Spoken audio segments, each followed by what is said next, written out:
देखिए, ऑपरेशन सिंदूर अभी जारी है क्योंकि मसूद अजहर अभी बाकी है। वो मसूद अजहर जो न सिर्फ हिंदुस्तान का मोस्ट वांटेड है बल्कि देश का दुश्मन नंबर 1 है।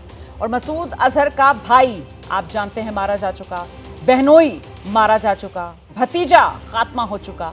अब पुलवामा के गुनहगार की बारी है।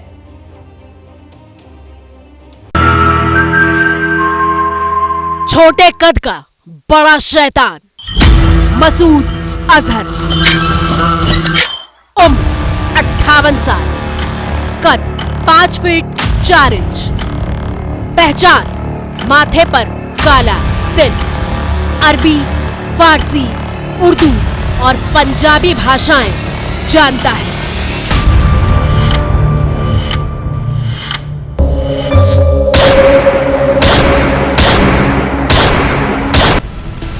जब जब मसूद अजहर का जिक्र आएगा, हिंदुस्तान 26 साल पहले की इन तस्वीरों को भूल नहीं पाएगा। 24 दिसंबर 1999, जब काठमांडू से दिल्ली के लिए IC-814 विमान ने उड़ान जरूर भरी थी, लेकिन उसे रास्ते में ही आतंकवादियों ने हाईजैक कर लिया था।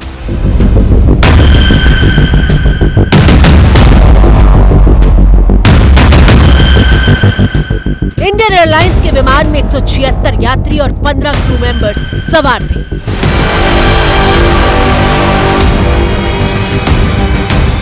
प्लेन हाईजैक के बदले भारत सरकार के सामने 3 आतंकवादियों मसूद अजहर, उमर शेख और अहमद जरगर को रिहा करने की शर्त रखी गई थी। The hijackers want release of some people in Indian jails. They have so far identified only one name, मौलाना मसूद अजहर। आतंकवादी संगठन जैश ए मोहम्मद का मुखिया मसूद अजहर, जिसकी रिहाई के लिए कांधार हाईजैक को अंजाम दिया गया था। पायलट के सिवा कोई कम्युनिकेशन नहीं, एक ही कम्युनिकेशन है जो पायलट के थ्रू हो रहा है। गवर्नमेंट ने टेररिस्टों को छोड़ना नहीं चाहिए। अगर छोड़ दिया तो क्या होगा?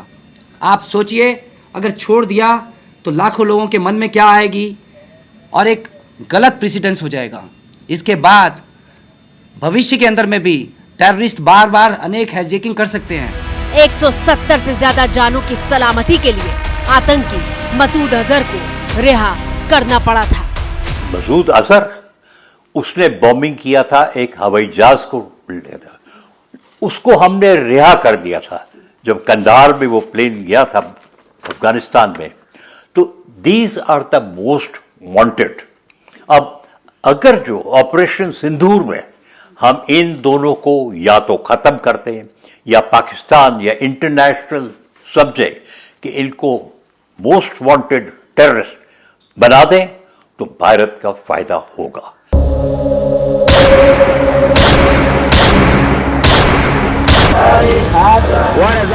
और फिर 25 साल पहले साल 2000 में भारत के कब्जे से छूटने के फौरन बाद ही मसूद अजहर ने आतंकी संगठन जैश ए मोहम्मद का गठन किया था। जैश के सरगना मसूद ने भारत पर सबसे ज्यादा आतंकी हमलों को अंजाम दिया है।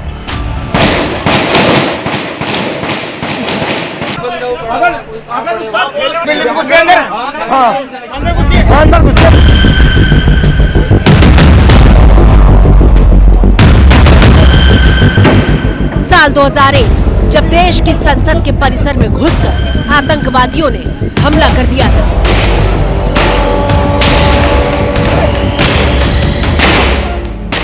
संसद पर आतंकवादी हमले की पटकथा लिखने वाला मसूद अजहर ही था।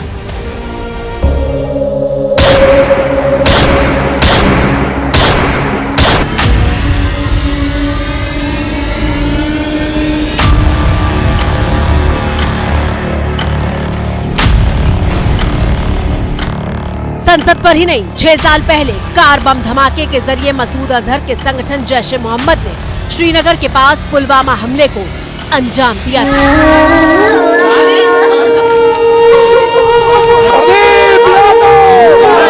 इस हमले में हिंदुस्तान के 40 जवान शहीद हो गए थे।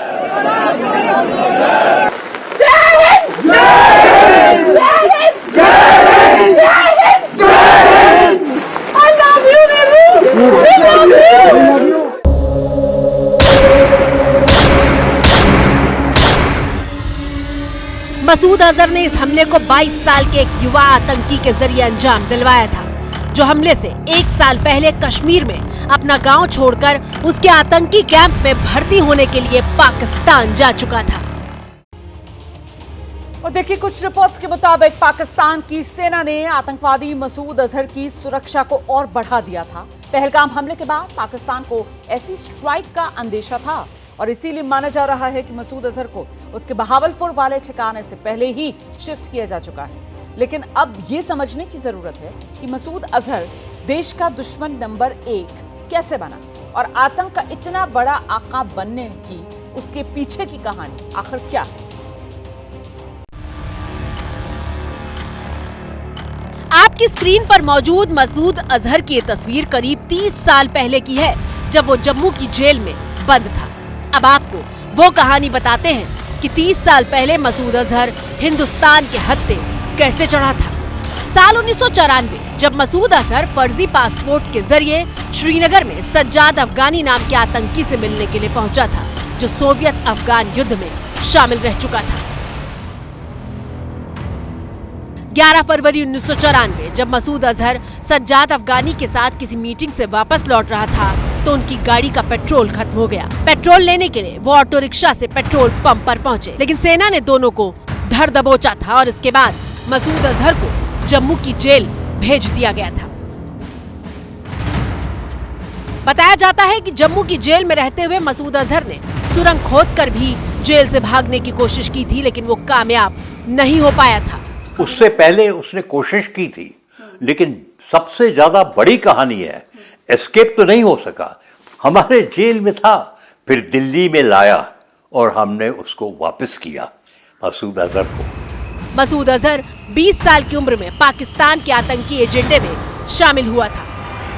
मसूद अजहर आतंकी संगठन हरकत उल मुजाहिदीन से 1989 में जुड़ा, जब उसकी उम्र सिर्फ 20 साल थी। मसूद अजहर ने कराची से पढ़ाई की थी और हरकत उल मुजाहिदीन ने मसूद अजहर को इसके बाद ट्रेनिंग लेने के लिए अफगानिस्तान के कैंप में भेज दिया था।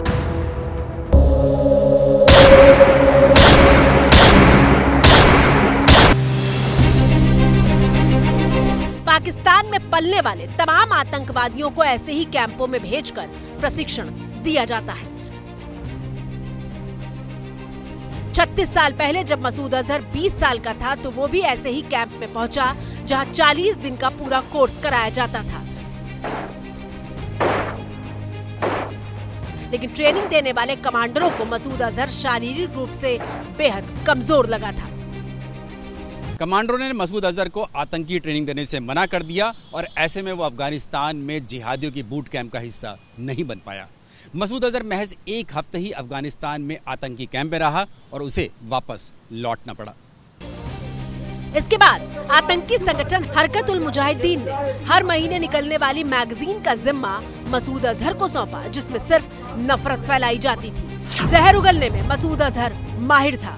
मैगजीन के जरिए हरकत उल मुजाहिदीन को आतंकी फंड जुटाने में भी मदद मिली और मसूद अजहर के जिहादी भाषण पसंद किए जाने लगे और इसके बाद ही मसूद अजहर आतंकियों की, आतंक के आकाओं की आंखों का तारा बन गया।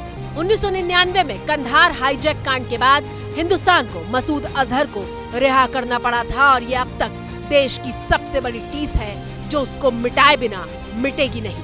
मसूद अजहर जैश ए मोहम्मद का चीफ है और वो भारत का दुश्मन नंबर 1 इसलिए है क्योंकि वो बॉम्बे अटैक में इन्वॉल्व था, पार्लियामेंट अटैक में इन्वॉल्व था, पुलवामा में इन्वॉल्व था, पठानकोट में इन्वॉल्व था, अफगानिस्तान में इन्वॉल्व था और जाने कितनी ही हत्याएं, कितना ही वो खून खराबा भारत में कर चुका है।